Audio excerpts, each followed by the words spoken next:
मुक़द्दस में से अय्यूब की किताब और उसका 14वां बाब उसकी पहली आयत पढ़ेंगे। पहली आयत से अय्यूब की किताब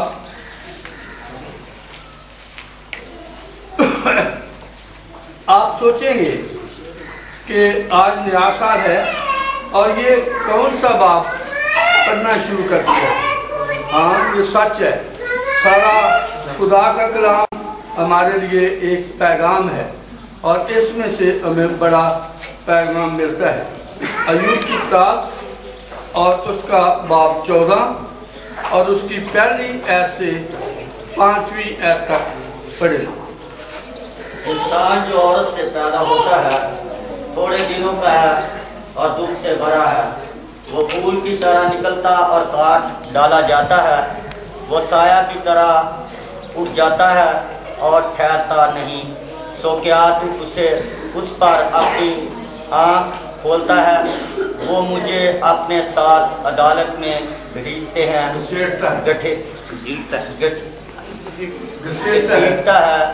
नापाक चीज़ों से पाक चीज़ें कौन निकाल सकता है? कोई नहीं। इसके दिन तो थोड़े होते हैं और उसके दिन तो ठहराए हुए हैं और उसके महीनों की तादाद तेरे पास है।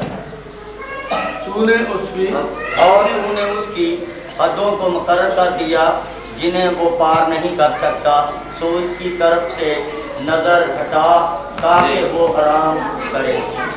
जब तक मजदूर की तरह अपना दिन पूरा ना कर ले। बस तो कलाम मुक़द्दस में से आज हमने ये पढ़ा है कि आदमी जो औरत से पैदा हुआ है वो थोड़े दिनों का है और दुख से भरा है।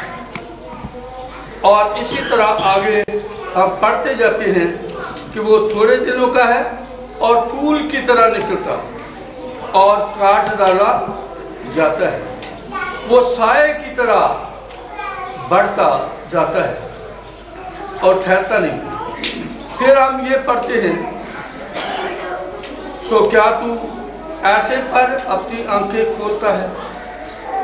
मुझे अपने साथ अदालत में छेड़ता है। नापाक चीज में से पाक चीज कौन निकाल सकता है? कोई नहीं। उसके दिन तो ठहराए हुए हैं और उसके महीनों की तादाद तेरे पास है और तूने उसकी हदों को मुकर्रर कर दिया जिन्हें वो आगे बढ़ा नहीं सकता। और फिर आगे लिखा है, जब तक वो मजदूर की तरह अपना दिन पूरा ना कर ले। मजदूर की तरह अपना दिन पूरा ना कर ले तो उसके दिन ठहराए हुए हैं। तो जब हम ये पढ़ते हैं तो फिर हमें पता चलता है इंसान जो है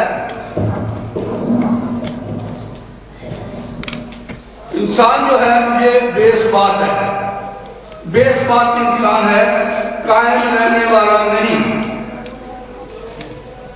इसलिए बार दफा हम ऐसा करते हैं, हमारे दिल में ये अमंग ये चाहत होती है कि हम अपनी सालगिरह करें और करते हैं।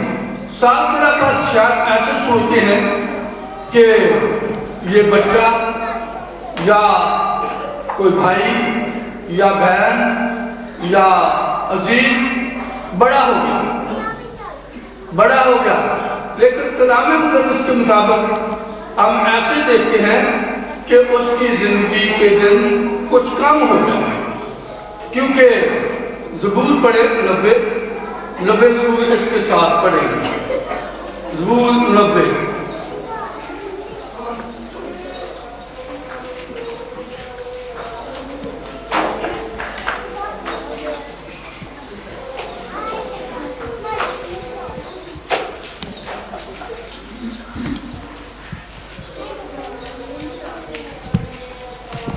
سامنے رکھا اور ہمارے پوشیدہ گناہوں کو اپنے چہرے کی روشنی میں، کیونکہ ہمارے تمام دن تیرے قہر میں گزرے.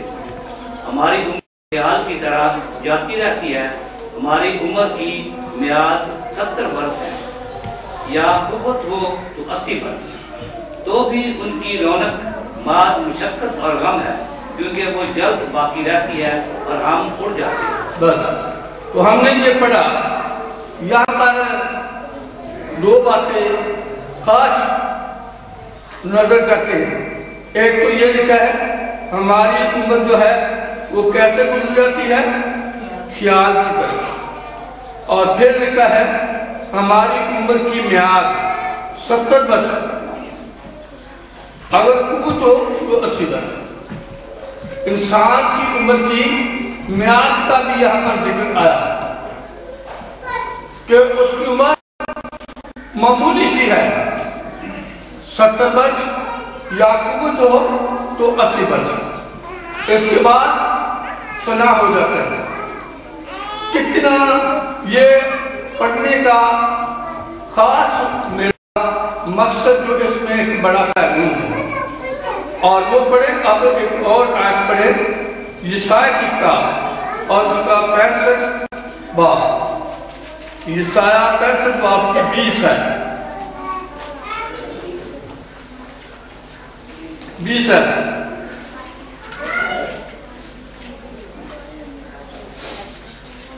اس میں لکھا ہے کہ کبھی وہاں کوئی ایسا لڑکا نہ ہوگا جو کم عمر کا رہے، اور نہ کوئی ایسا بوڑھا جو اپنی عمر پوری نہ کرے، کیونکہ لڑکا 100 برس کا ہو کر مرے گا، اور جو گناہگار 100 برس کا ہو جائے ملعون ہوگا. یہاں پر لکھا کہ لڑکا، یہ کتنی برکت کی بات ہے کہ لڑکا 100 برس کا ہو کر مرے گا. لیکن ایک بات آگے لکھی ہے، اگر گناہگار 100 برس کا ہو جائے تو وہ کون ہے؟ ملعون. گناہگار 100 برس کا ہو جائے تو ملعون ہے. کیوں؟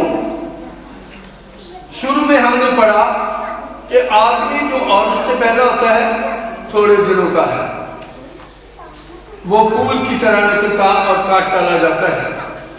پھر ہم نے پڑھا اس کی حدیں کرائی ہوئی ہیں جنہیں وہ پار نہیں کر سکتا. اور اسی طرح ہم پڑھتے چلے آ رہے ہیں کہ انسان کی یہ زندگی جو ہے یہ کوئی حقیقت نہیں رکھتا. بے ثبات انسان ہے، اور خدا نے اس کو اتنا بڑا وقت دے دیتا ہے کہ لڑکا 100 برس کا ہو جائے. خدا اس کو وقت دیتا ہے کہ وہ جیتا رہے 100 برس تک جیتا رہے. پر